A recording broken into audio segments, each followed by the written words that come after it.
Binary অঙ্ক বিয়োগ করার সবচেয়ে সহজ নিয়ম। আমি এখানে দুটো অঙ্ক দিয়েছি, একটা আমি করবো আর একটা তোমরা করবে।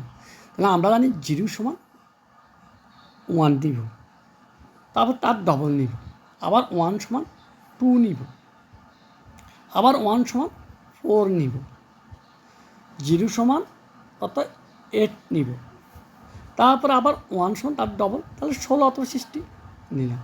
এবার আমরা মনে হবে যে সংখ্যাতে 1 আছে এই সংখ্যাগুলো যোগ করবো। তাহলে একটা 1 আছে 16, আর একটা 1 আছে কত 4, আর একটা 1 আছে কত 2। তাহলে তিনটে সংখ্যা যোগ করলে আমাদের কত হয়েছে দেখি আমরা।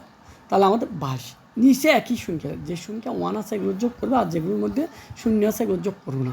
তাহলে আমাদের মধ্যে দেখো প্রথম আমরা লিখতে পারি 1 এর লাই 1, আবার 1 এর জন্য 2, আবার 1 এর জন্য 4, আবার 1 এর জন্য 8। তাহলে 12 2 14, 14 রাখে কি 15। তাহলে আমরা এগুলো কি 15 বসাবো, 15 আমরা বসালাম। তাহলে 22 থেকে 15 বিয়োগ করলে কত 7। দেখো আমাদের এখানে 7 হয়েছে, 7।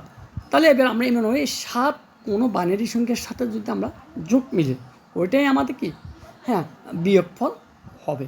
তাহলে আমরা দেখতেছি এখানে 1, আবার 1 8, 1 কত আছে 4, আবার কি 1 কত 2, 1 এত। তাহলে আমরা 1 বসা দিব যোগ সংখ্যা। তাহলে 0, তারপরে 0 ডানে আমরা 0 বসা দিই। তাহলে উত্তর 1 1 1।